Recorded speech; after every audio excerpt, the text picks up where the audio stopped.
মহান আল্লাহ যে আমাদেরকে বানাইলেন, কেন বানাইলেন, কেন পাঠাইলেন জানার দরকার আছে না?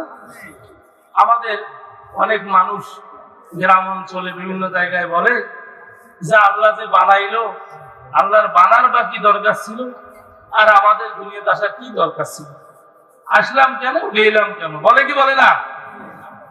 তাদের উত্তর আল্লাহ কোরআনে দিয়েছেন, কেন আল্লাহ বানাইল। আল্লাহ সুবহানাহু ওয়া তাআলা বলেন সূরাতুজ জারিয়াত ২৭ নম্বর পারা ২ নম্বর পৃষ্ঠা ৫৬ নম্বর আয়াতে আমার আল্লাহ জানান, ওয়ামা খালাকাতুল জিন্না ওয়াল ইনসা ইল্লা লিয়াবুদুন। আমার আল্লাহ বলেন, ও পৃথিবীর মানুষ শুনে রাখো, আমি আল্লাহ দুইটা জাতিকে সৃষ্টি করলাম আমার ইবাদত করার জন্য। কয়টা জাতি সৃষ্টি করেছেন? তাহলে এখানে হাঁস, মুরগি, গরু, ছাগল, গাছগাছালি, এই জাতগুলো অটোমেটিক বাতিল, ঠিক কিনা? জাত হলো দুইটা। কয়টা? আমার আল্লাহ বলেন আমি দুইটা জাতি সৃষ্টি করলাম। কেন সৃষ্টি করলাম? ইল্লা লিয়াবুদুন, আমার ইবাদতের জন্য, আনুগত্যের জন্য। সুতরাং আনুগত্য করব কার? দুইটা জাতি কেমনে আল্লাহ বুঝাইলেন? আল্লাহ জানাইলেন ওয়ামা খালাকতুল জিন্না, প্রথম জাতির নাম বললেন জিন। কি জাতি? কথা বলেন, কি জাতি? এখানে যারা আছেন আপনাদের মধ্যে কি কেউ জিন আছে? জিন আছে? যদি জিন না থাকেন, আপনারা মানুষ হয়ে থাকেন, তবে মনোযোগ লাগান, কান লাগান, কথাগুলো আপনাদের উপকার আছে। আর যদি নিজেকে মনে করেন জিন শয়তান, তবে এখানে থাকার দরকার নাই, কথা শোনারও দরকার নাই, আপনি চলে যান। কারণ আমরা জিনদের উদ্দেশ্যে আলোচনা করতেছি না, মাইকিং করা হয়েছে, এলান করা হয়েছে এবং অনেক দিন ধরে এর পরিকল্পনা করা হয়েছে মানুষকে আল্লাহর কথা শোনানোর জন্য, ঠিক কিনা বলেন? তাহলে আপনারা মানুষ না জিন? কথা শুনতে চান কি চান না? ও মুসলমান, উত্তর তো পেয়ে গেলেন।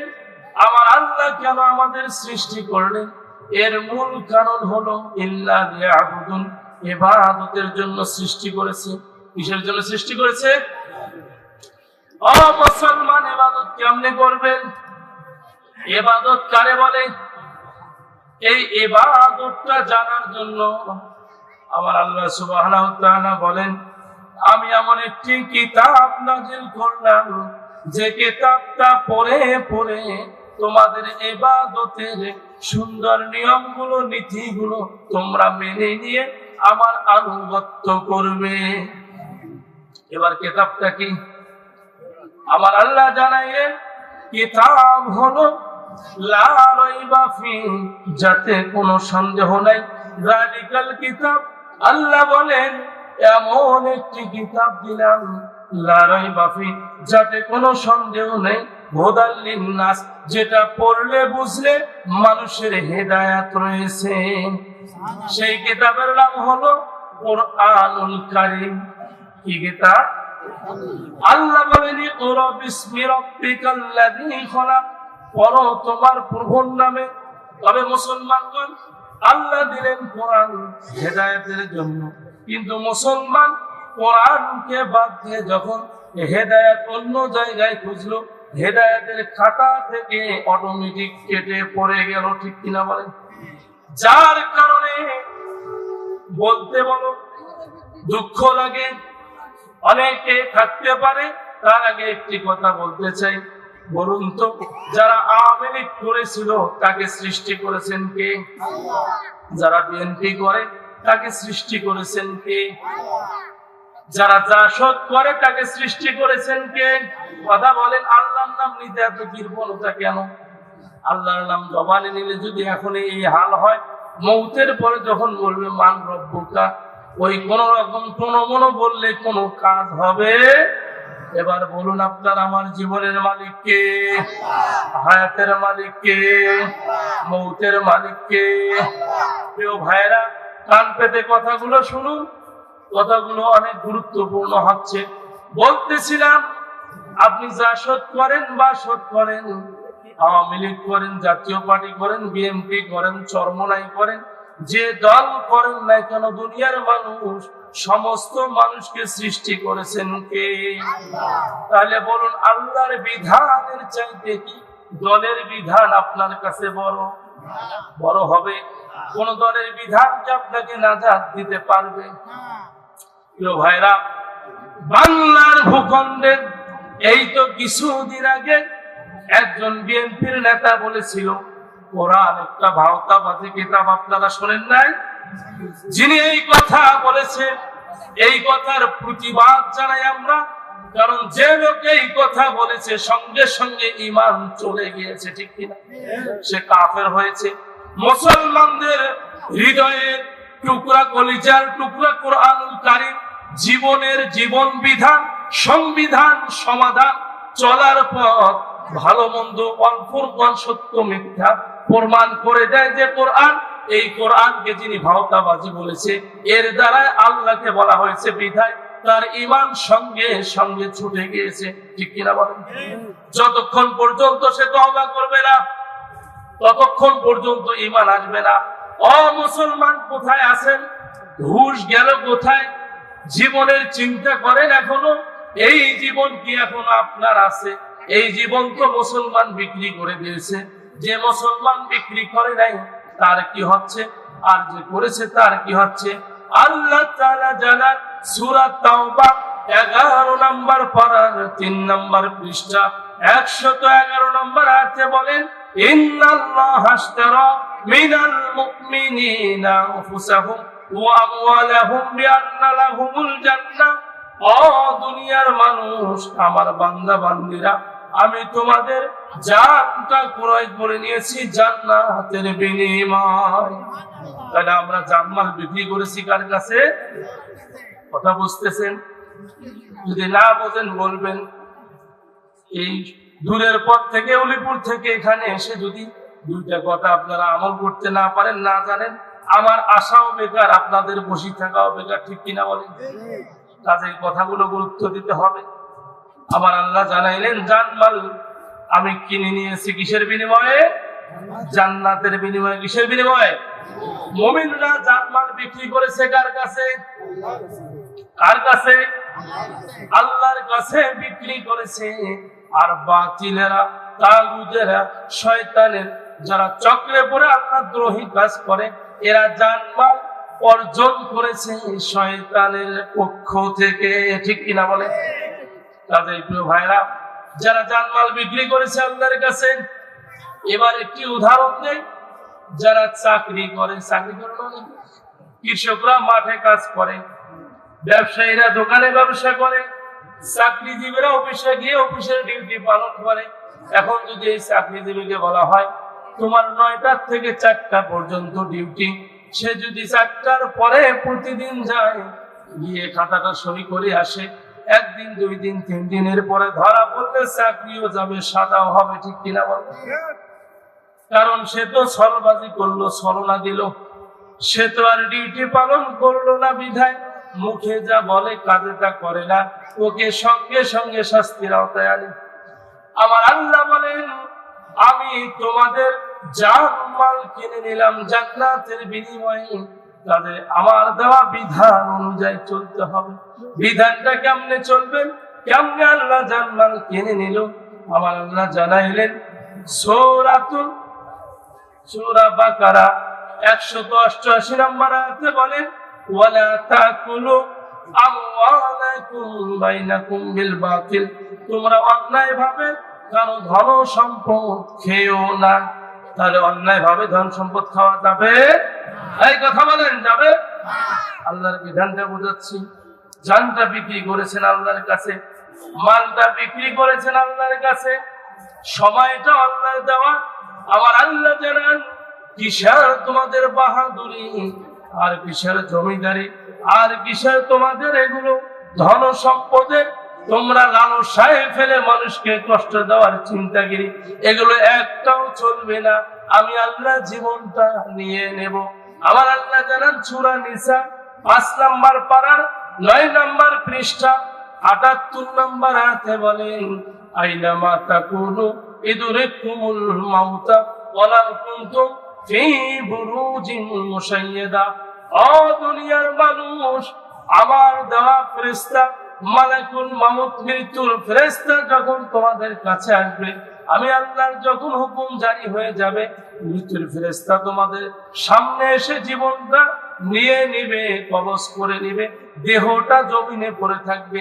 তোমরা যতই চেষ্টা করো না কেন মৃত্যুর হাত থেকে বাঁচার সুযোগ পাবে না। প্রিয় ভাইরা, লক্ষ্য করুন, নবী সুলাইমান আলাইহিস সালাম নাম শুনেছেন? সুলাইমান নবী, এদিকে দেখেন, কথা যদি ভালো না লাগে তাহলে সেটাও বলেন, এদিক সেদিক তাকালে কিন্তু আলোচনার তখন যেটা বলার দরকার সেটা আর হয় না। প্রিয় ভাইরা, বলুন তো, নবী সুলাইমান আলাইহিস সালামকে রাজত্ব দিয়েছিলেন কে? আল্লাহ। কে দিয়েছেন? আল্লাহর নাম যদি মুখে না থাকে কবরের পরে কি এর জবাব দেওয়া যাবে? তাহলে জবানে বলুন। যারা হাফিজি মাদ্রাসা পড়ে দেখবেন কোরআনটা এমনি মুখস্থ হয় না, বারবার পড়তে হয়, যুক্ত হয়, পড়তে হয়, যুক্ত হয়, পড়তে হয়, পড়তে পড়তে তারপরে মুখস্থ হয়। আর আপনি আমি একবার খালি করবো কোন রকম, আল্লাহ, মুখস্থ হবে না, মরার পরে করবেন এটা কি হবে? কাজেই জবান খুলে বলুন, এই পৃথিবীর মালিক কে? আল্লাহ। ভাইরা, নবী সুলাইমান আলাইহিস সালামকে সিংহাসন দিয়েছিলেন কে? আল্লাহ। ক্ষমতা দিয়েছেন কে? নবী সুলাইমান কি এখনো দুনিয়ায় আছে? নাই, মরে গিয়েছে।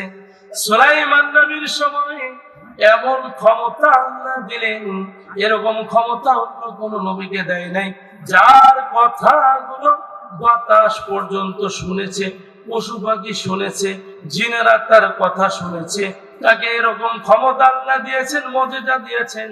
তিনি যাকে যে হুকুম করত সঙ্গে সঙ্গে হুকুমগুলো পালন করত। সুলাইমান নবীর সময় তার এক উম্মত দৌড়াইতে দৌড়াইতে একদিন দৌড়াইতে হাঁপাইতে নবী সুলাইমান আলাইহিস সালামের তিনি বৈঠকখানার সামনে এসে দাঁড়িয়ে গেলেন। সুলাইমান নবী তাকাইলেন, লোকটা এভাবে দৌড়িয়া এখানে আসলো কেন, হাঁপাচ্ছে কেন? জিজ্ঞাসা করলেন, আল্লাহর বান্দা, কি তোমার সমস্যা? এভাবে তুমি হাঁপাচ্ছ কেন? সমস্যা কি বলো?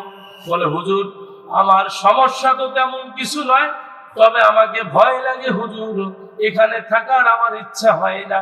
আমার বাড়ির সামনে এমন একটা দেহ বিশিষ্ট লোক দেখলাম, আমাকে ভয় লাগলো, তার ভয়ে আমি অস্থির হইলাম, কাঁপতেছি, এখনো ভয় কাটতেছে না হুজুর।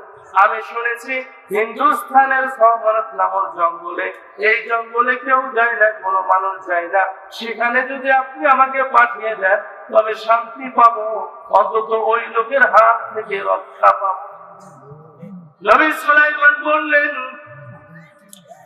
আল্লাহর বান্দা, এমন কি করতে চাও? বলে, আমার ভয় লাগে হুজুর, এখানে থাকতে চাই না, আমি ওখানে যেতে চাই।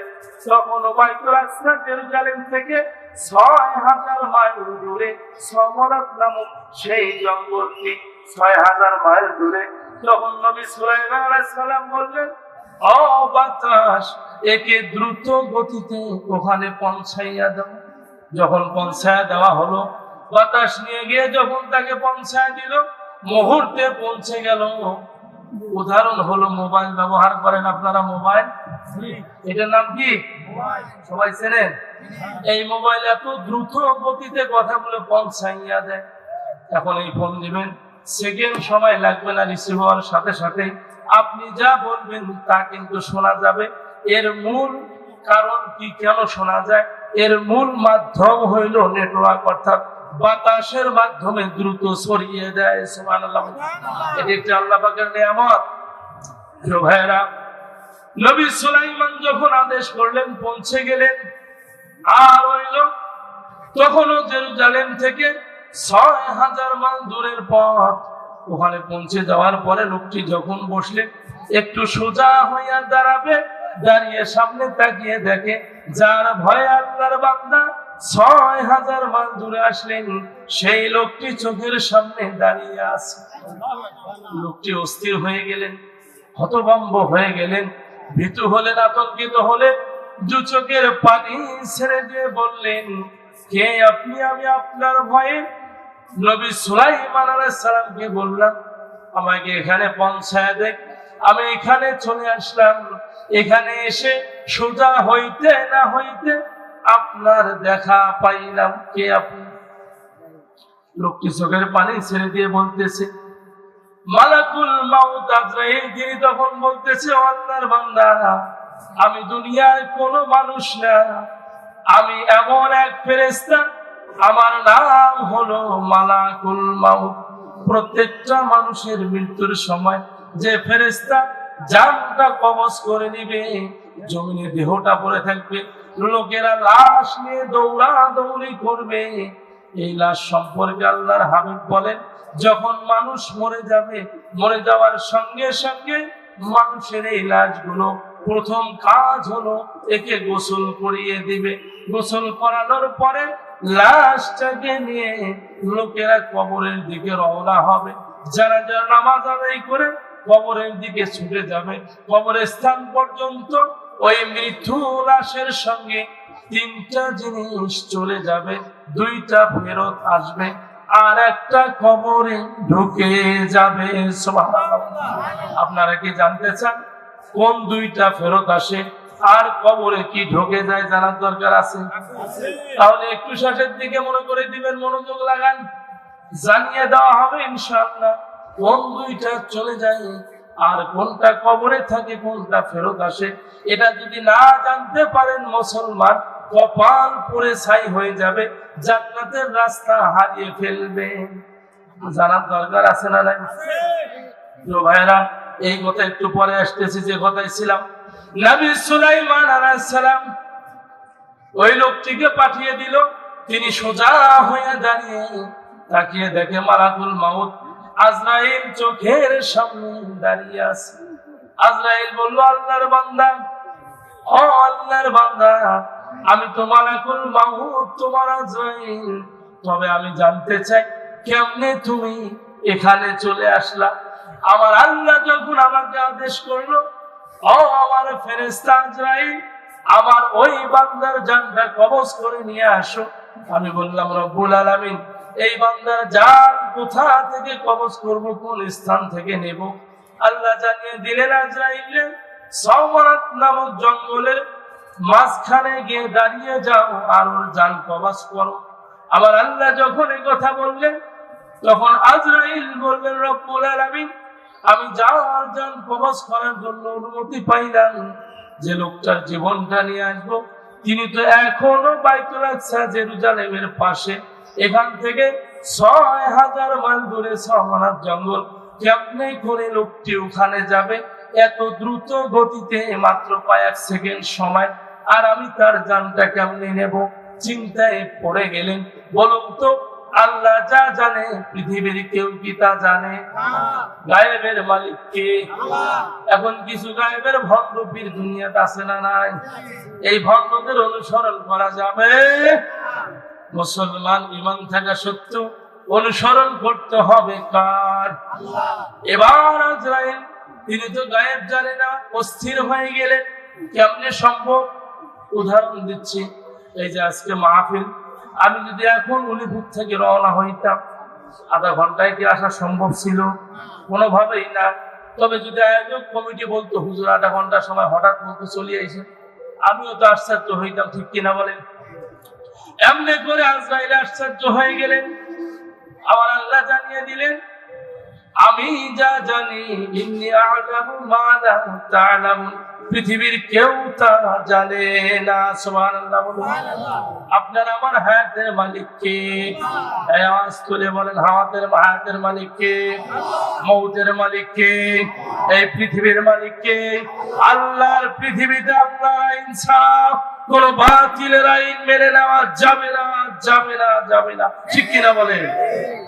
ভাইরা, আপনি যে দলেই করেন না কেন, আজরাইল দাঁড়াইলে দল কিন্তু আর তাল পাবে না। ভাইরা লক্ষ্য করুন, এবার আজরাইল যখন আল্লাহরে বললেন, আমার আল্লাহ বললেন, আজরাইল, এ নিয়ে তোমার চিন্তা করা যাবে না। ইন্নী আ'লামু মা লা তা'লামুন, আমি যা জানি পৃথিবীর কেউ তা জানে না। আমার আল্লাহ বললেন, আজরাইল, যার জীবনটা কবজ করা হবে ওই লোকটির সামনে গিয়ে তোমার চেহারাটা দেখা দাও, দেখা দিয়ে সাথে সাথে যে স্থান থেকে আমি তার জানটা কবজ করতে বলেছি, রুহটা বাহির করতে বলেছি, সেই স্থানে গিয়ে হাজির হইয়া যাও। এবার আজরাইল আসলেন, আসার সঙ্গে সঙ্গে যখন লোকটার সামনে দাঁড়িয়ে গেলেন, লোকটি আজরাইলের চেহারা দেখে অস্থির হয়ে নবী সুলাইমানের কাছে গেলেন।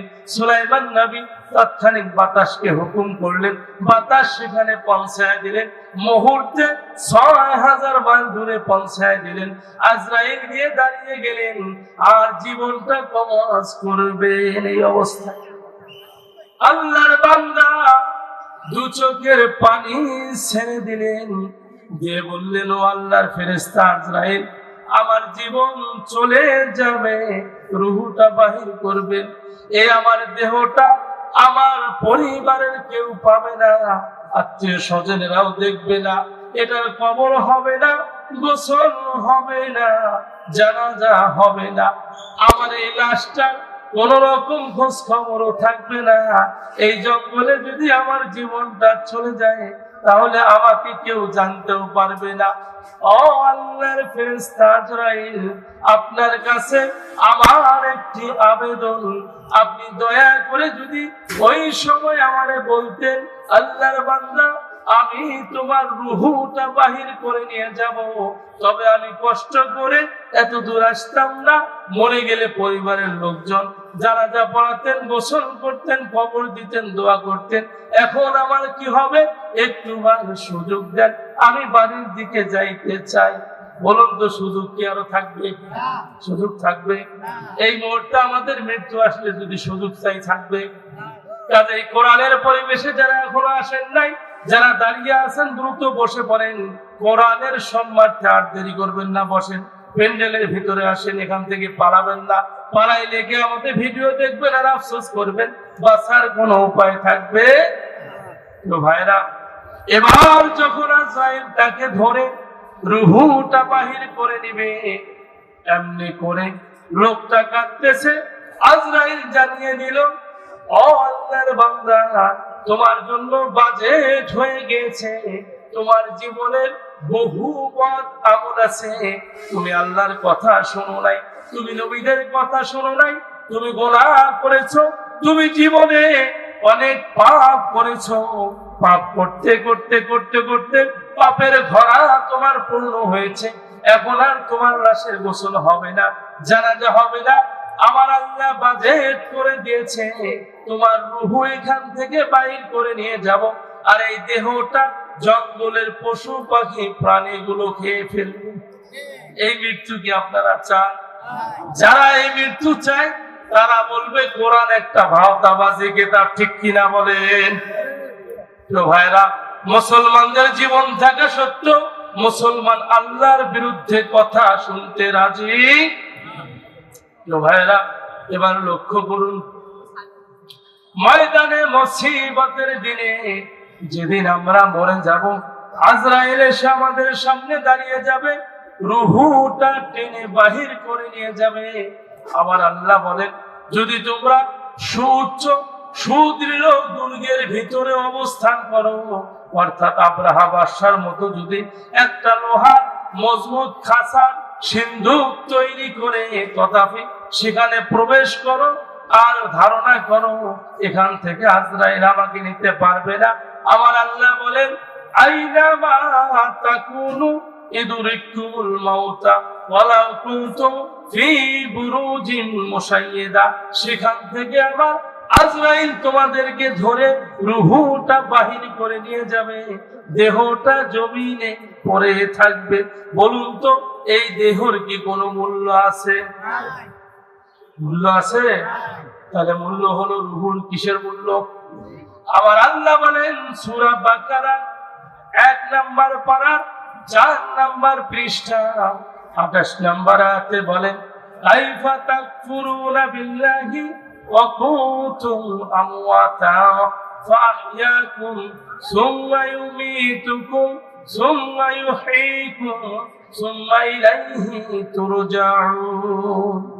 আমার আল্লাহ বললেন কাইফা তাকফুরুনা বিল্লাহ, তোমরা কিভাবে আমি আল্লাহকে ভুলে যাও, অথচ আমি তোমাদের হাত পা চক্ষু কান সবই তো সুন্দর করে দিলাম। কাইফা তাকফুরুনা বিল্লাহ, কেন তোমরা আমারে ভুলে যাও? অকুনতুম আমওয়াতা, আমি তোমাদের মৃত্যু দেই, তোমরা কিছুই ছিলে না, আমি তোমাদের জীবন দিয়েছি। অকুনতুম আমওয়াতা ফাহইয়াকুম, এরপরে মৃত্যু দেব। সুম্মা ইউমীতুকুম সুম্মা ইউহয়ীকুম সুম্মা ইলাইহি তুরজাউন, এবার আমি আল্লাহ জীবন দিলাম, মৃত্যু দেব, আমার দিকে নিয়ে আসবো, আবার হিসাবের কাঠ গড়ায় তোমাদেরকে আমি দাঁড় করাবো। পালার কোনো সুযোগ আছে? সুযোগ?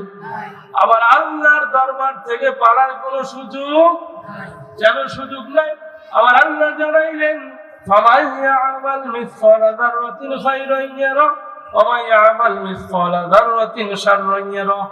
ও দুনিয়ার মানুষ, ছোট থেকে ছোট গোনাহ যদি করো, যেটা দেখা যায় না সেটার জন্য আল্লাহ তোমাদের ছেড়ে দিবে না।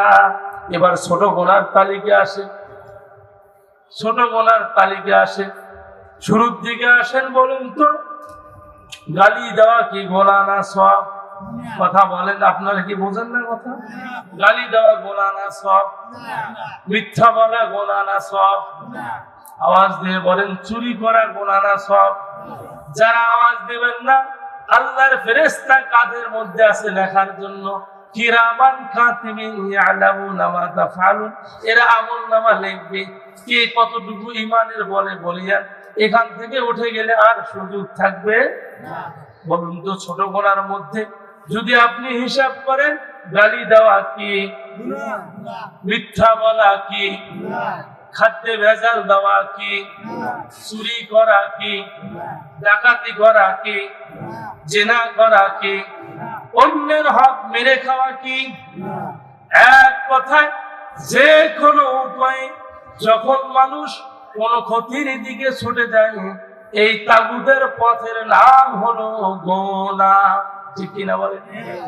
তাগুদের পথ, সেটা ছোট থেকে ছোট হোক, বড় থেকে বড় হোক।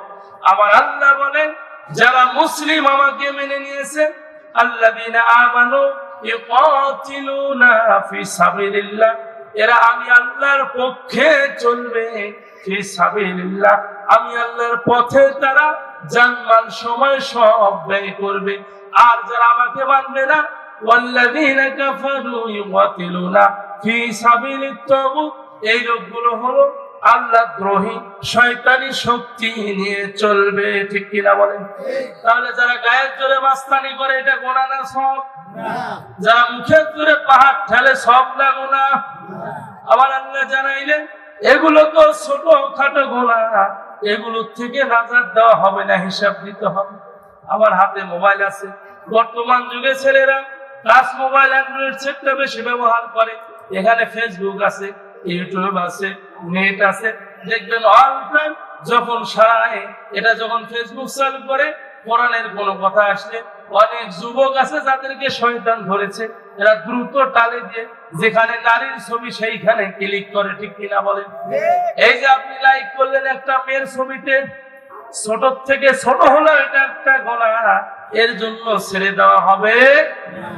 যখন লাইক করলেন, মস্তিষ্ক খাটাইলেন, নারীটার ছবি দেখলেন, নবী বলেন মনের জেনা হইলে আপনি লাইক করলেন, এটা তো মন না বললে করতেন না। অনেক ছবি তো সেখানে ভাসে, একটা তো করলেন না। বড় বড় আলেম ওলামারাও তো ভিডিও দিয়েছে, সেটা দেখলেন না। নারীর নগ্ন ছবি দেখে হৃদয় থেকে একটা লাইক করলেন, আপনি জালেমের কাতারে আপনার নামটা বসালেন। ঠিক কিনা বলেন? কাজেই সেখানে কয়টা গোনাহ হবে? প্রথম গোনাহ হলো হৃদয়ের জেনা, অন্তরের জেনা। দ্বিতীয় গোনাহ হলো চোখ দিয়ে দেখলেন ছবিটাকে বারবার ভালো করে, চোখের গোনাহ। এবার গুনগুন করতেছেন, জবানের গোনাহ হচ্ছে। এভাবে যত লাফা ঝাপা করবেন মুসলমান, তত গোনাহ বাড়তেই থাকবে। ঠিক কিনা বলেন? কাজেই মুসলমানদের হিসাব করতে হবে। আপনি ফেসবুক চালাবেন, সেখানে আপনি দেখবেন ভালো কথাগুলোতে লাইক করবেন, ভালো কাজগুলো দেখবেন, তবে ছোট থেকে ছোট সবটা আল্লাহ ছেড়ে দেবে। ভাইয়েরা লক্ষ্য করুন, অমুসলিমেরা আমাদের কাছে কেমনে করে জায়গা করে নিল, আর মুসলমান কেমনে করে কোরআনকে ভুলে গেল। এই বাংলার ভূখণ্ডে 13টা বছর ধরে এ জাতির এক অংশ মানুষ তারা যন্ত্রণায় বসবাস করেছিল, ঠিক কিনা বলেন? এই লোকগুলো যখন কোরআনের কথা বলতে গিয়েছে, এক শ্রেণীর শাসক গোষ্ঠী তাদের উপরে নির্যাতন করেছে, নিপীড়ন করেছে, তাদেরকে গায়েবী মামলা দিয়ে জেলখানায় ভরেছে, ঠিক কিনা বলেন? আজ কি তারা আছে যারা কোরআনের বিরুদ্ধে কথা বলবে, আল্লাহর বিরুদ্ধে কথা বলবে, রাসূলের বিরুদ্ধে কথা বলবে? এই নাস্তিক গুলো, বেঈমান মুরতাদ গুলো শুধু দুনিয়াতে নয়, এরা শুধু দেশ ত্যাগ করলে এরা তাদের শাস্তি পরিপূর্ণ হয় না, বরং আল্লাহ এদেরকে অপমান অপদস্থ করে দেশ থেকে তাড়িয়ে, দুনিয়া থেকে তাড়িয়ে কবরে ঢোকাইয়া দেয়, ঠিক কিনা? আবু জেহেল কার বিরুদ্ধে কথা বলেছে? রাসূলের কার বিরুদ্ধে? রাসূলের বিরুদ্ধে আবু জেহেল আছে? আছে। নমরুদ নবী ইব্রাহিমের বিরুদ্ধে কথা বলেছে? আছে। ইব্রাহিম নবী, তিনি একদিন যখন নবী ইব্রাহিম আলাইহিস সালাম, এই জায়গার মধ্যে টিস্যু তো আর মনে করে মৌলবী মানুষ ইমার্জেন্সি এত সুবিধা করি, এলে হুঁশ থাকে না, ঠিক কিনা বলেন? কারণ সবচেয়ে আজাদি রাজ হলো একমাত্র আল্লাহ। কে? আর সেই আল্লাহর কিতাব আসমানের নিচে জমিনের উপরে সবচেয়ে মূল্যবান যে গ্রন্থ, তার নাম হলো কোরআনুল কারীম, ঠিক কিনা বলেন?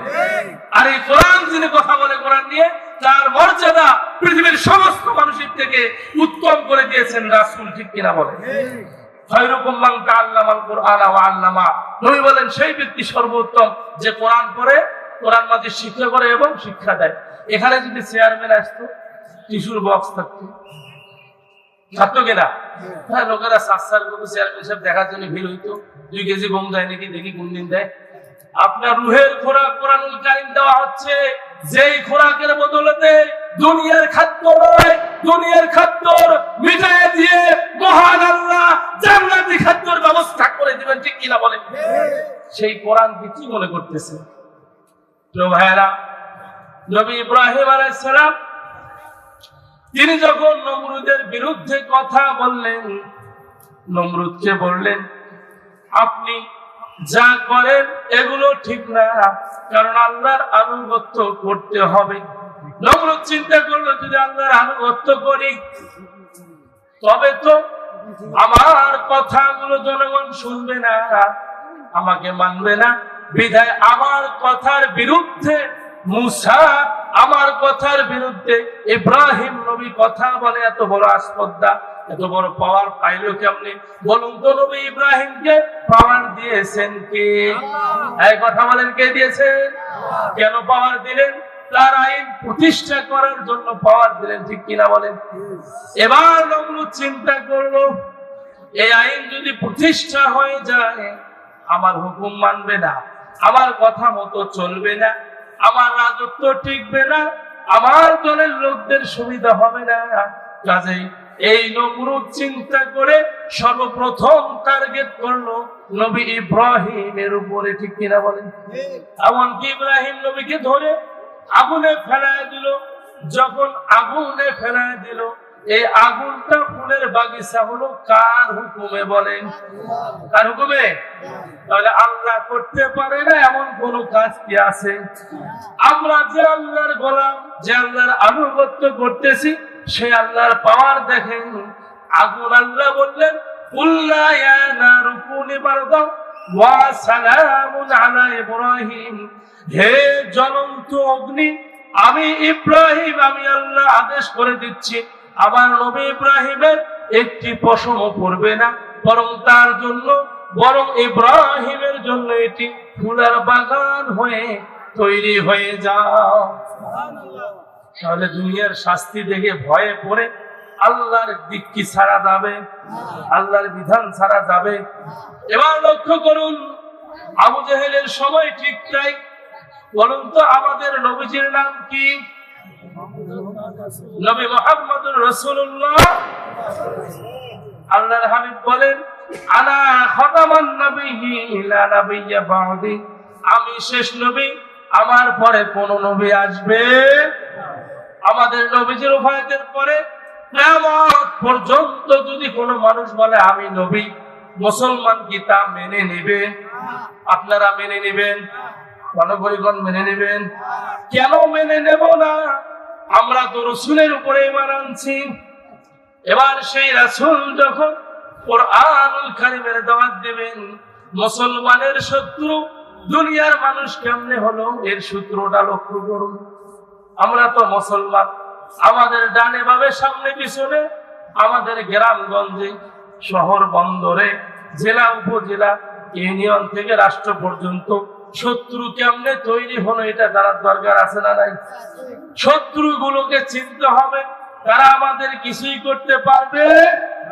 আমার আল্লাহ বলেন, ইন্না কাইদা শাইতানি কানা দাঈফা, শয়তানের ষড়যন্ত্র অত্যন্ত দুর্বল, এটা মাকড়সার জালের মতো। রাসূল সাল্লাল্লাহু আলাইহি সাল্লাম তিনি মা হালিমার বাড়ির ওই দিকে তায়েফে যখন নবীজি ছিলেন, বড় হলেন, এক পর্যায়ে দাওয়াত দিতে গেলেন।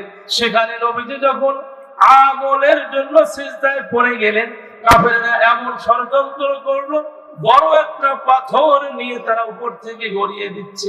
আমার আল্লাহ বললেন কি, ইন্না কাইদা শাইতানি কানা দাঈফা, শয়তানের ষড়যন্ত্র দুর্বল, মাকড়সার জালের মতো। পাথরটা ফেলাই দিলে নবীজি দুনিয়া থেকে বিদায় নেবে। এই ষড়যন্ত্র করেছেন কাফেরেরা। কারা করছেন? এবার যখন পাথরটা ছেড়ে দিবে, ছেড়ে দেওয়ার সঙ্গে সঙ্গে নবীজি আওয়াজ দিলেন, পাথর যদি আপনার হুকুমে এসে থাকো তবে ছুটে আসো, আর যদি তুমি অন্য কোন শয়তানের ষড়যন্ত্রে আসো থেমে যাও। যারা হাজিরা হজে গিয়েছে, মা হালিমার বাড়ি যারা দেখেছে, তায়েফে যারা গিয়েছে দেখবেন এই যে লেবের জায়গাটা, পাথরটা এইভাবে গড়ি আসবে ধরে এই জায়গায় চুমুকের মতো আটকি আছে। বলুন তো আটকা দিলেন কে? কে দিলেন? তাহলে সেই আল্লাহর পাওয়ার আছে না নাই? অবিয়াকার পাওয়ারের ভয় করেন? কে আপনার জীবনের মালিক বলেন? কথা বলেন, জীবনের মালিক কে? তাহলে ভয় করবেন কাকে? সম্মানিত হাজির, বলতেছিলাম আমাদের শত্রু কেন হলো? মুসলমানের তো শত্রু হওয়ার দরকার ছিল না, ঠিক কিনা? রাসূল সাল্লাল্লাহু আলাইহি সাল্লাম, সম্মানিত হাজিরিন, কথাগুলো মনোযোগ দিয়ে শুনেন। নবীজি সাল্লাল্লাহু আলাইহি সাল্লাম, নবীজি জন্মের আগে বাবাকে হারালেন। বাবা যখন দুনিয়া থেকে বিদায় নিলেন, বিদায় নেওয়ার পরে নবীজির জন্ম হলেন যেই দিন নবী সাল্লাল্লাহু আলাইহি সাল্লাম এই পৃথিবীর জমিনে আসেন। মুসলমানদের কলিজার শান্তি, মুসলমানদের আর নবীর মধ্যে গুরুত্ব কেমন, এটা বুঝার পরে সেই কথায় আসে। একদিন নবীজি বৈঠকে আছেন, এমন তো অবস্থায় সাহাবারাও সেই বৈঠকে আছেন। রাসূল বললেন, ও আল্লাহর বান্দারা, আমাকে কেমন তোমরা মহব্বত করো, ভালোবাসো? সাহাবাদের মধ্যে বললেন, ওমর রাদিয়াল্লাহু তাআলা আনহু বললেন, নবীজি, আমি ওমর দুনিয়ার সমস্ত সম্পদের থেকে এমনকি আমার জীবনটা বাদে। কি বাদে? কথা মনোযোগ আছে, কি বাদে? ওমর বললেন, জীবন বাদে আমি রাসূল, আমি ওমর, আপনি রাসূলকে বেশি ভালোবাসি, শুধু আমার জীবন বাদে সমস্ত সয় সম্পত্তির থেকে। আল্লাহর হাবিব বললেন, ওমর এখনো হলো না। কি বললেন? হলো না। তার মানে ঈমানের শূন্যতা এখনো তোমার আছে। নবী বললেন, ওমর শুনে রাখো, আমি রাসূলকে তোমাদের জীবনের থেকে বেশি ভালোবাসতে হবে। যদি বাসতে পারো তবে আল্লাহকে পাবে। এবার বলুন তো, ওমর ওই দিন বলেছিল, নবীজি, আমি যতদিন জীবিত থাকবো আমার জীবনের চাইতে আপনাকে বেশি ভালোবাসবো। আল্লাহু আকবার। এবার এই মাহফিলের প্যান্ডেল থেকে মুসলমানরা সাক্ষী দেন, জোরে আওয়াজ তুলে, রাসূলকে কি আমরা আমাদের জীবনের থেকে বেশি ভালোবাসবো? কে কে রাজি আছেন? হাত উঠান। লিল্লাহি তাকবীর, নারে তাকবীর। হাত নামান। প্রিয় ভাইরা, লক্ষ্য করুন এবার। আমার আল্লাহ কোরআনে বললেন, কুল ইন কুনতুম তুহিব্বুনাল্লাহা ফাত্তাবিউনি ইউহিব্বুকুমুল্লাহ। ও দুনিয়ার মানুষ শুনে রাখো, আল্লাহ বললেন নবীজি আপনি জানিয়ে দেন, কুল ইন কুনতুম তুহিব্বুনাল্লাহ, আমি আল্লাহকে যদি কেউ পেতে চাও, ভালোবাসতে চাও, আল্লাহর আনুগত্য করো, আল্লাহর রহমত চাও, ফাত্তাবিউনি ইউহিব্বুকুমুল্লাহ, তবে রাসূলকে ভালোবাসতে হবে। কাকে ভালোবাসতে হবে? আর যদি রাসূলকে ভালোবাসতে পারো, ওয়ায়াগফির লাকুম, তোমাদেরকে আমি আল্লাহ মাফ করে দেব। কি মাফ করবে? যুনুবাকুম, তোমাদের জীবনের গুনাহ। সুবহানাল্লাহ। আল্লাহু গফুরুর রহিম, আল্লাহ সবচেয়ে দয়ালু। ঠিক কিনা বলুন? তাহলে রাসূলকে ভালোবাসলে জীবনের গুনাহ মাফ করবেন কে? এবার রাসূলের জিন্দেগিতে আসুন। বলতেছিলাম শত্রু কেমনে হলো। রাসূল সাল্লাল্লাহু আলাইহি সাল্লাম তিনি যখন পৃথিবীর জমিনে আসেন, আসার পরে নবীজি সাল্লাল্লাহু আলাইহি সাল্লামকে, আগে তো আরবের একটা প্রথা ছিল, দুধমা ছিল, সন্তানদেরকে অন্য দুধমা তাদেরকে দুধ পান করাতো। এমন তো অবস্থায় রাসূলকে নেওয়ার জন্য অনেক লোক যখন ওই সময় আরবের সন্তানদেরকে নেওয়ার জন্য আসে, রাসূলকে কেউ নিলেন না। এক পর্যায়ে মা হালিমা, নবীজির দুধমা হালিমা, তিনি আসলেন স্বামী সহ। যে গাধার পিঠের মধ্যে আসলেন, গাধাটা ছিল আদা মরার মতো, শক্তি নাই, দুর্বল। এই গাধার পিঠ থেকে নেমে যখন রাসূলকে কোলে উঠা নিলেন, মা আমিনা বললেন, আমি যখন হালিমার কোলের মধ্যে আমার কলিজার টুকরা সন্তান মুহাম্মদকে উঠায় দিলাম, যখন হালিমা দুধমা হিসেবে গ্রহণ করলেন আমার এই সন্তানকে, হালিমা বলেন সঙ্গে সঙ্গে আমার শরীরের মধ্যে এমন একটা পাওয়ার কাজ করলো, মনে হয় আগের থেকে 100 গুণ বেশি শক্তি আমি হালিমার শরীরে তৈরি হয়ে গেল। নবীর বরকত লক্ষ্য করুন। এবার মা হালিমা বলেন, এবার যখন শরীরে শক্তি অনুভব করতেছি, আমার গাধার পিঠের উপরে যখন চললাম, যে গাধা একটা লোককে নিয়ে যাইতে পারে না, এই গাধার শরীরে এমন জোয়ানি শক্তি শুরু হয়ে গেল, মনে হয় গাধা সবে মাত্র যৌবন ফিরে পাইল। এত শক্তি হইল কার বরকতে? এবার যখন রাসূলকে নিয়ে গেল মা হালিমাতুস সাদিয়া, তিনি নিয়ে যাওয়ার পরে রাসূলকে 6 বছর ধরে মানুষ করেছেন, তার মধ্যে টানা 4 বছর মা হালিমার বাড়িতে ছিল। যখন মা হালিমার বাড়িতে ছিলেন, মা হালিমা বলেন, আমার শিশু নবী মুহাম্মদ তিনি যখন বাচ্চাদের সঙ্গে খেলতে যায়, এক সময় কিছু বাচ্চা দৌড় দিয়ে এসে আমাকে বলতেছে, ও মা, আপনার সন্তানকে কিছু ছেলে এসে পাহাড়ের উপরে উঠাইলো আর বুকটা ফাড়াইলো, কলিজাটা বাহির করে ধৌত করলো। এটি ছিল প্রথম সিনা মুবারক সাদ। সুবহানাল্লাহ। যখন এই কথা বলা হলো, মা হালিমা আর ঠিক থাকতে পারলো না।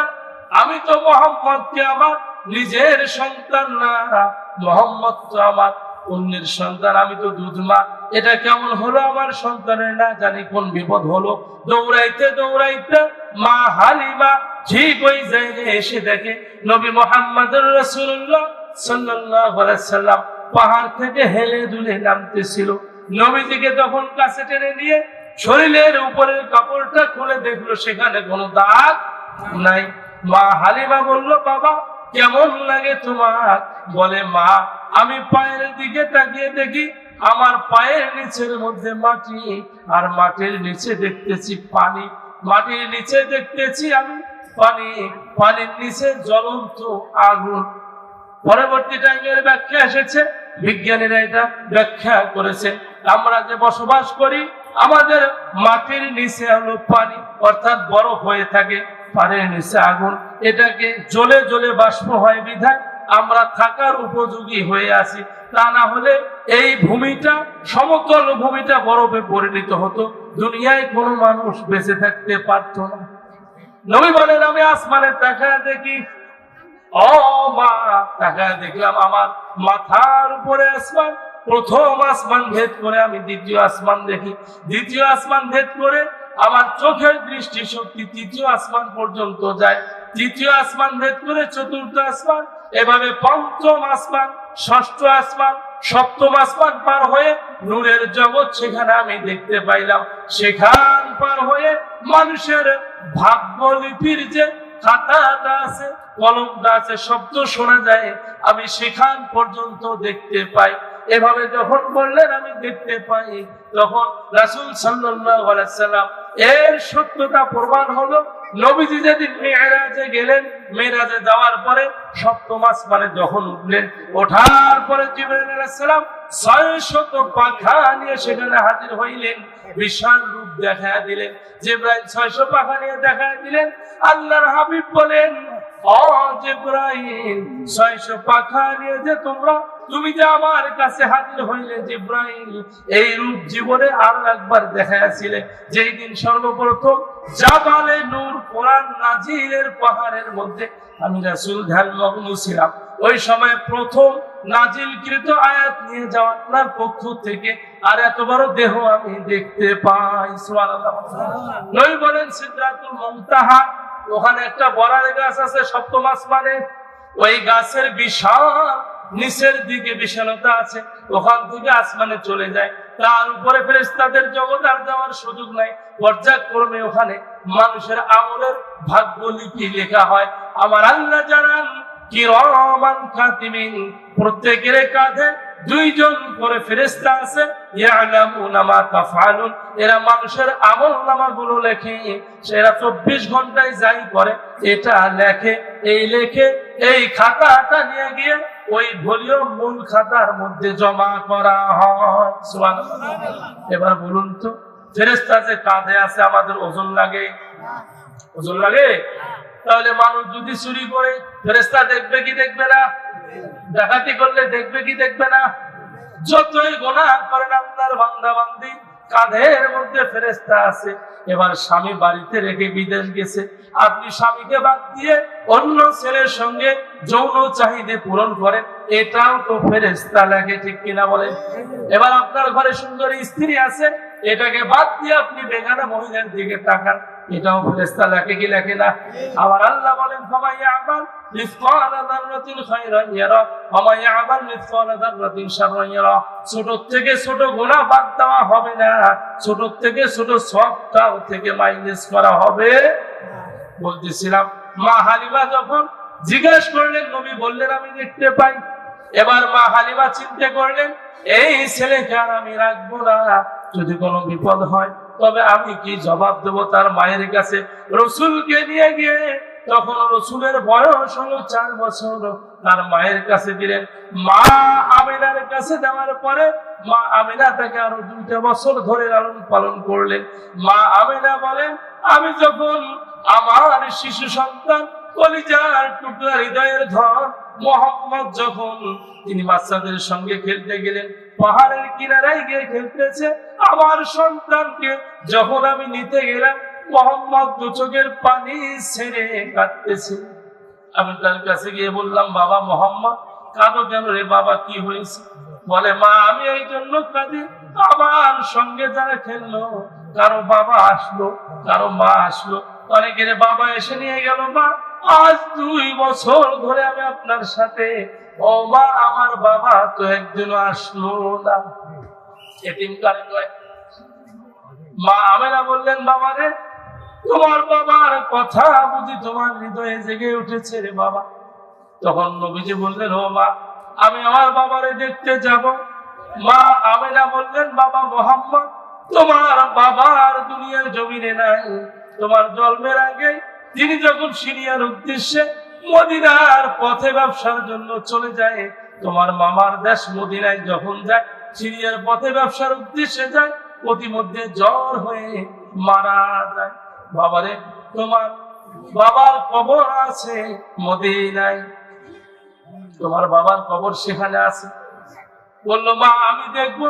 আমি আমার বাবার কবর দেখতে যাব। কাঁদতেছিল মা আমেনা, নবীজির কান্না সহ্য করতে পারলেন না। এবার কান্না শুনতে শুনতে মা আমেনা তার শ্বশুরের কাছে গেলেন। নবীজির দাদা আব্দুল মুত্তালিবের কাছে গিয়ে বললেন, ও বাবা, বাবা তোমার নাতি আমাকে আমার পুরানা স্মৃতির কথা মনে করে দিল, আমাকে হৃদয়ের মধ্যে আগুন জানা দিল মোহাম্মদ তার বাবাকে দেখতে চায়। বাবা আপনি যদি অনুমতি দেন তবে আমি আমার এই সন্তানকে নিয়ে যেতে চাই। মা বোনেরা লক্ষ্য করুন, স্বামীর অনুমতি ছাড়া কোথাও যাওয়া যাবে না। স্বামী যদি মারা যায় অনুমতি নিতে হবে শ্বশুরের কাছে। কার কাছে? এখন তো মা বোনেরা স্বামী কয় তুমি থাকো আমি মার্কেট করে আসি, ওটার নাম দাউস, ওটার নাম কি, এ ব্যাপারে পরে আলোচনায় আসতেছি।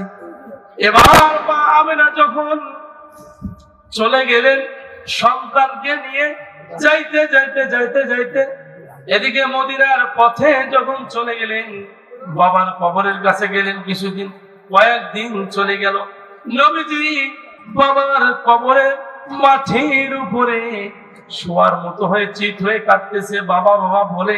কত মানুষের বাবাকে সন্তানেরা দেখলো, ও বাবা আমি তো আপনাকে দেখলাম না, এ বলে কাঁদতে কাঁদতে অস্থির হয়ে গেল।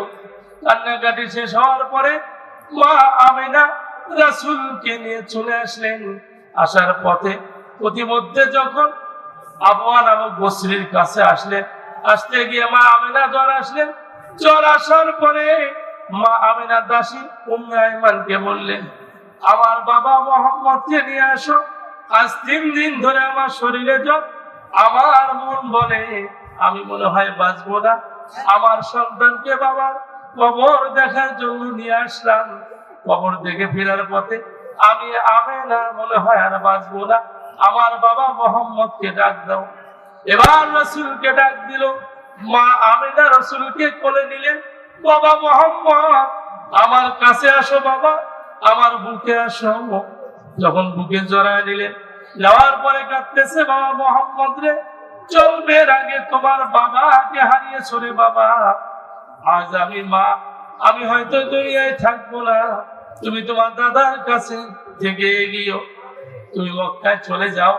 এ বলে যখন কাঁদতে কাঁদতে কাঁদতে কাঁদতে নবীজি মায়ের বুকের উপরে মাথা দিয়ে কাঁদতেছে, চোখের পানি গড় গড় করে মা আমেনার বুক ভেজে যাচ্ছে।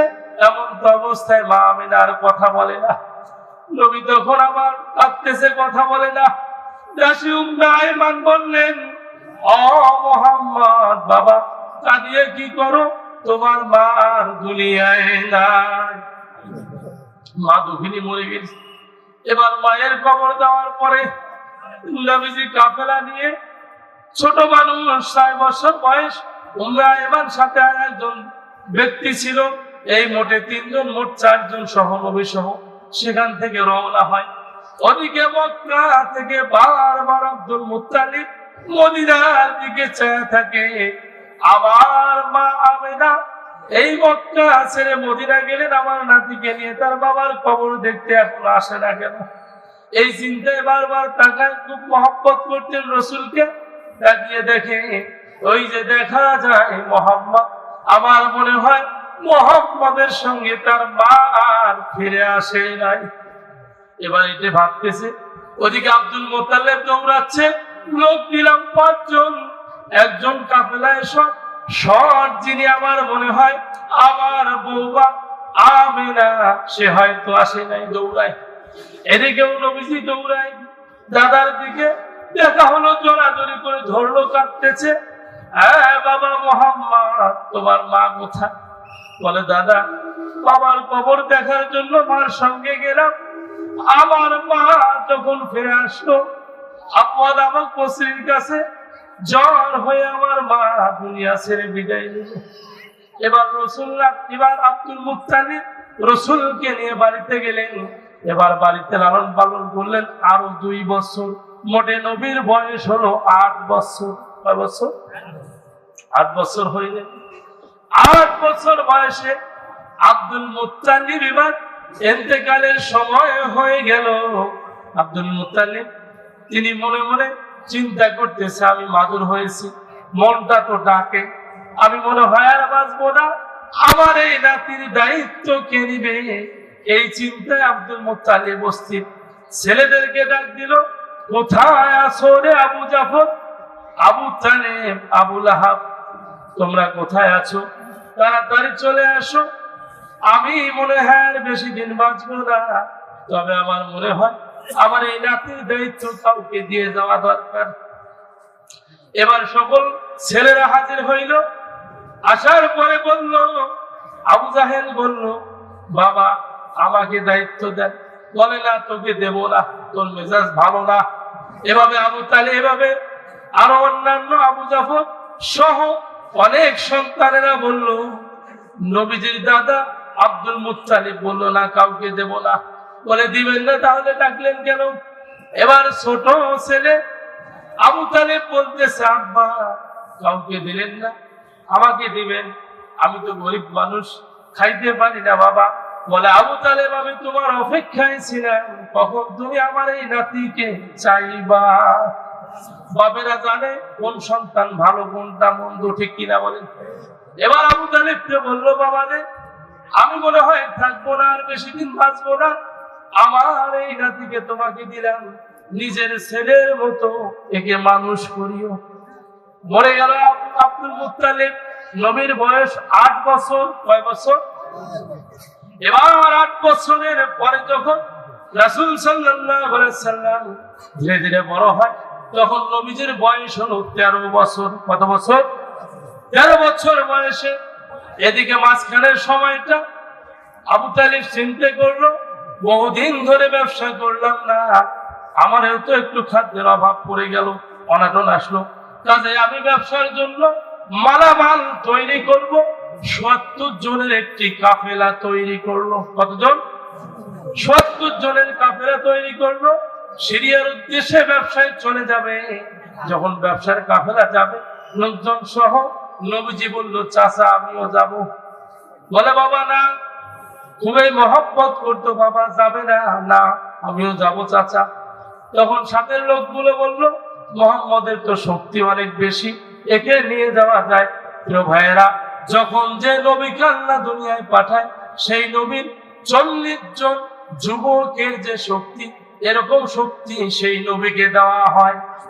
আর প্রত্যেক নবীর 40 জন যুবকের শক্তি আমার আল্লাহ জানান, আমি আমার রসুলকে 40 জন নবীর শক্তি তার শরীরে দিয়ে দিয়েছি। এবার রসুলকে নিয়ে গেল, যাচ্ছে। ওদিকে সিরিয়ার পথে এক পাদ্রী তাওরাত, জাবুর এরকম কিতাবগুলো পড়ে পড়ে পড়ে পড়ে দেখেছে একজন ছেলে আসবে, এমন একটা সময় আসবে যার নাম হবে মুহাম্মদ, তিনি হবে আখিরি নবী। সুতরাং আখিরি নবীর অপেক্ষায় জীবনের 25টা বছর মেহমানদারি করেছে। এই পথ দিয়ে তিনি যাবে, আমি তারে দেখব, তার কাছে কালিমা পড়ে মুসলমান হব। এই ইহুদি পাদ্রী এই চিন্তা করেছে, করে জীবনে প্রতিটা দিন নবীজির আশা, একদিন 2 দিন করে করে, দিনের পর দিন, মাসের পর মাস, বছরের পর বছর পার করে যখন তিনি অপেক্ষা করলেন, এদিকে আবু তালেব চলে গেল এই কাফেলা নিয়ে, জায়গা মতো গেল। ওই দিন তাদেরও মেহমানদারির রাস্তা ওই সময় আসে আটকে গেল। পাদ্রী তখন কাফেলার সবাইকে ডাক দিল, ডেকে নিয়ে এসে বলল, তোমরা আসো, আমার মেহমান হবে। যখন মেহমানদারি করাবে, পাদ্রী তাকিয়ে দেখে ওই যে একটা ছেলে দেখা যায়, এই ছেলেটা মুরব্বীদের সামনে বসলো না, তিনি সাইডে একটা মরা গাছের নিচে গিয়ে বসলেন। আর বসার সঙ্গে সঙ্গে গাছের পাতাগুলো গজা শুরু হয়ে গেল, গাছটা প্রাণ ফিরে পেল। এ পাদ্রী চিন্তা করলো, আমি যাওয়ার অপেক্ষায় দীর্ঘ 25 বছর ধরে প্রেম জমাইলাম, মনে হয় আমার কপালে সেই নবী চলে আসছে। লক্ষ্য করতেছে নবীজির, এবার দেখতেছে গরমের সময় নবীজির কিন্তু ছায়া হয় না, ছায়া নেই। আমার আল্লাহ বলেন, আমি আমার রাসূলের কায়াটা আমি দুনিয়ায় পাঠিয়ে দিলাম, আর ছায়াটা আমার কাছে রেখে দিলাম। সুবহানাল্লাহ। এবার যখন ছায়া হয় না, মেঘ গিয়ে সেখানে ছায়া দেয়। এভাবে ছায়া হচ্ছে, হইতে হইতে পাদ্রী চিনতে দেরি করলেন না, বুঝতে পারলেন আমি যার অপেক্ষায় 25টা বছর ধরে সয় সম্পদ ব্যয় করলাম, আমার মনের আশা পূরণ হচ্ছে, সেই নবীর মনে হয় আমি দেখা পাচ্ছি। দৌড়ে গিয়ে তখন তাওরাতের কিতাব খোলে আর জীবনীগুলো মিলায় দেখে, ঠিক মিলতেছে। এবার দাওয়াত দিল, সবাই আসলো, সবাই খানা খাবে, কিন্তু ওই ছেলেকে দেখা যায় না। পাদ্রী বলল দলের নেতাকে, বলে আবু তালেব এদিকে আসো আবু তালেব, তোমার দলের একজন মনে হয় বাদ পড়েছে। বলে হ্যাঁ, তাকে সামানা পাহারা দেওয়ার জন্য রেখেছি। বলে না, আমি তাকে চাই। একটা লোক যদি বাদ পড়ে যায় আমি মেহমানদারি করাবো না। আমার 25 বছরের তিল তিল করে মহব্বতের একজন ব্যক্তিকে খুঁজতেছি, আজ 25 বছর ধরে আমি খাওয়াচ্ছি। ওই লোককে ব্যতীত আমি আর কাউকে মেহমানদারি করাবো না। এবার রসুলকে নিয়ে আসা হলো, মেহমানদারি করানো হলো। আবু তালিবকে জিজ্ঞাসা করলো পাদ্রী, ও আবু তালিব, বলো তো তোমার এই কাফেলার মধ্যে যে ছেলেটা আছে এর নাম কি? বলে এর নাম মোহাম্মদ। তোমার কি হয়? বলে আমার ছেলে হয়। তখন বললো না, পাদ্রী বলল তোমার ছেলে হতে পারে না, তুমি এর পিতা হইতে পারো না। বলে তাহলে কি হব? কি হবে তা জানি না, আমার মনে হয় এই ছেলের নাম মোহাম্মদ আর বাবার নাম হলো আব্দুল্লাহ। সুবহানাল্লাহ। মায়ের নাম হলো আমিনা। এ আবু তালিব, মিথ্যা বলিও না, কথা গোপন করিও না, সত্যটা প্রকাশ করো, এই ছেলে তোমার কি হয়? আবু তালেব বলতেছে আপনি ঠিক বলেছেন, এ আমার ভাতিজা হয়। বলে হ্যাঁ, এবার সঠিক কথা বলেছো। বলে আমি তাওরাত জাবুর পড়েছি, পূর্বের কিতাবগুলো পড়েছি, আদম থেকে শুরু করে শেষ পর্যন্ত প্রত্যেক কিতাবে আখিরি নবীর আসার সুসংবাদ আছে। আমি সেই কিতাব পড়ে পড়ে আমার হৃদয়ের মধ্যে নবীজির প্রেম ভালোবাসা জমা আছে। আজ 25 বছর ধরে মেহমানদারি করাইলাম, সেই নবীরে দেখা পাইলাম। আবু তালেব, এই নবীর শত্রু বাজারের মধ্যে অনেক আছে, যদি একে নিয়ে যাও, অনেক মানুষ এই কিতাব পড়েছে, নবীকে হত্যা করবে বিধায় তাকে আর নিয়ে যাও না। এখান থেকে তুমি ব্যবসা করে বাড়ির দিকে রওনা হও। সুবহানাল্লাহ। এ কথা শোনার সঙ্গে সঙ্গে আবু তালেব চিন্তা করলো, বাবা আমাকে আমানত দিয়েছে আর আমি যাব না। ওইখানে ব্যবসায়ীদেরকে বললো, তোমাদের ব্যবসা ওপেন করো, চালু করো, দ্রুত গতিতে পণ্য বিক্রি করো। আবু তালেব বলে আমি আমার জীবনে এরকম ব্যবসার মুনাফা কোনোদিনও পাই নাই। ওই দিন যে মুনাফা পেয়েছি আর এত লোক পেয়েছি, আমার জীবনে এরকম লোক আর কোনোদিন পাই নাই। সুবহানাল্লাহ। এবার ব্যবসা করলো। ব্যবসা করার পরে রাসূল সাল্লাল্লাহু আলাইহি সাল্লামকে নিয়ে চলে গেল। নবীজি চলে গেলেন। নবীজি চলে যাওয়ার পরে নবীজি সত্য জানেন, জানার পরে বলতেছিলাম আমরা কারো শত্রু, মানুষ কেন আমাদের শত্রু হইলে এবার লক্ষ্য করুন। রাসূল সাল্লাল্লাহু আলাইহি সাল্লাম দিনের পর দিন লোকদের কাছে এত ভালো, লোকেরা তাকে ভালো বেশে বেশে বেশে বেশে এমন একটা উপাধি নাম দিলেন যার নাম হলো আল আমিন, অর্থাৎ বিশ্বাসী। এরকম বিশ্বাসী নাম দিলেন। নবীজি সাল্লাল্লাহু আলাইহি সাল্লামের কাছে তখন প্রথম ওহী নাজিল হয়। এই ওহী নাজিলের সময় নবীজি, তার আগে নবীর বয়স ছিল 25, মা খাদিজার বয়স ছিল 40, তার সঙ্গে নবীজির বিবাহ হয়। নবীজি যখন জাবালে নূরে গুহার ভিতরে ধ্যানমগ্ন থাকে, হাজিরা গিয়েছে, দেখেছে 3500 ফিট লম্বা পাহাড়। এই পাহাড়ের মধ্যে একজন মহিলা মানুষ পাহাড় ধরে ধরে ধরে ধরে ধরে ধরে সেখানে উপরে উঠে রসুলকে খাদ্য দিত। আল্লাহু আকবার বলুন। খাদ্য দিত। এভাবে রসুলকে ভালোবেসেছে। একদিকে স্বামী, অন্যদিকে নবী। নবীজি যখন প্রথম ওহী নাজিল হয় ভয় হয়ে যায়। মা খাদিজা গিয়ে বলে, ভয় করবেন না নবী, আপনার উপরে আল্লাহর ওহী নাজিল হয়েছে। বলতেছিলাম এরপরে হইল কি, রাসূল যখন ওহী প্রাপ্ত হইলেন, এবার মক্কা আসার পরে আগে দেখতেন মাইক ছিল না, উঁচু জায়গার মধ্যে মানুষের আযান দিত, দেখেন নাই? কেউ কিছু বলতে চাইলে ওই জায়গা চড়তো, ওই আরবের রীতি ছিল। তখন ওই পাহাড়ের মধ্যে উঁচু জায়গায় চড়লেন, সকলে দৌড়িয়ে আসলেন। আমাদের আলামিন মনে হয় কিছু বলবে। নবী বললেন, ও মক্কাবাসীরা বলো তো, আমি জীবনে যা বলেছি, যা করেছি তা কি তোমাদের পছন্দ হয়? বলে জি, পছন্দ হয়েছে। মিথ্যে পেয়েছো? বলে পাই নাই। বলে আমি যদি যা করবো তা কি বিশ্বাস করবে? বলে বিশ্বাস করব। বলে আমি যদি বলি এই পাহাড়ের পিছন থেকে একটা বাঘ আসতেছে তোমাদের খাইতে, বিশ্বাস করবে? বলে করি। বলে আমি বলতেছি মহান আল্লাহ কোরআন নাজিল করেছে এবং আল্লাহ হালাল হারাম মানতে বলেছে, অন্যের সম্পত্তি অন্যায় ভাবে খাওয়া যাবে না। আবু জেহেলের দলের লোক বললো এটা আমরা মানতে রাজি না। এইভাবে শত্রু তৈরি হলো। শত্রু আর অন্য কোথাও নাই। মুসলমান সঠিক বলবে, বেঈমানেরা মানবে না। এটাই হলো পার্থক্য, এটাই হলো।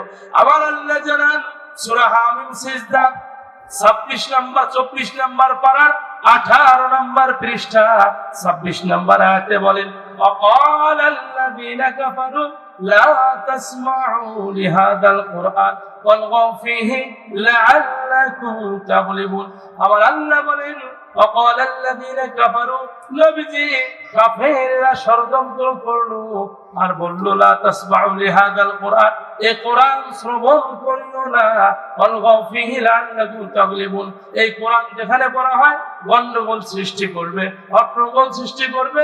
কারণ এই কোরআন এমন একটি কিতাব, আল্লাহ বলেন আল ফুরকান, এটা সত্য মিথ্যা পার্থক্য করে দেয়। এই কোরআন যদি কোনো বদলোক জানে, কোরআন যদি কোনো গুনাহগার জানে, কোরআন পড়ে পড়ে জীবনের সমস্ত অন্যায় ছেড়ে দিয়ে সঠিক রাস্তায় চলে আসবে, যেমনটি করেছিল হযরতে ওমর। ঠিক কিনা বলে? আজ যারা কোরআনকে দেখতে পারে না, যারা কোরআনের বিরুদ্ধে কথা বলে, যারা বলে কোরআন একটা ভারতাবাদী কিতাব, এরা আমাদের জানের দুশমন। ঠিক কিনা বলে? এই কথা বলেন ঠিক কিনা? এই সমস্ত বেয়াদব গুলো, বেয়াক্কেল গুলো যে দলের মধ্যে থাকবে, সেই দল বাংলাদেশে ভোট তো দূরের কথা, একটা ফকিরেরও ভোট পাবে না। ঠিক কিনা বলে? এ বাংলার জনগণ 18 কোটি মুসলিম, তাদের হৃদয়ের কলিজার টুকরা যেটি গ্রন্থ, সেটির নাম হলো আল কোরআন। ঠিক কিনা বলেন? কোরআনকে নিয়ে বাংলামো করলে বাংলার জনগণ ভুলে যাবে না।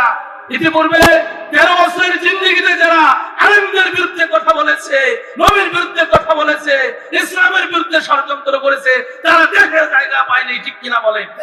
এমনকি তারা বিদেশেও জায়গা পাচ্ছে না, তারা পাগল হচ্ছে না, আধা পাগল হচ্ছে না, যেটাকে বলা হয় অপবিত্রের মতো তারা জীবন যাপন করতেছে। ঠিক কিনা বলেন? ও দুনিয়ার মানুষ হুঁশিয়ার হয়ে যান, এই বাংলার জমিনে কোরআনের বিরুদ্ধে কথা বললে আর কখনো বাংলার তৌহিদি জনতা মেনে নিবে না, ঝাড়ু পিটা করে দেশ থেকে তাড়িয়ে দিবে। ঠিক কিনা বলেন? ভাইরা, কাজেই ইসলাম ছাড়া অন্য কোন ধর্ম মানা যাবে যাবে না। কথা ছিল আরো অনেক, যেহেতু মেহমান আসছেন, বক্তা, ওনাকে রেখে কথা বলা সময় আমি নিতে চাচ্ছি না।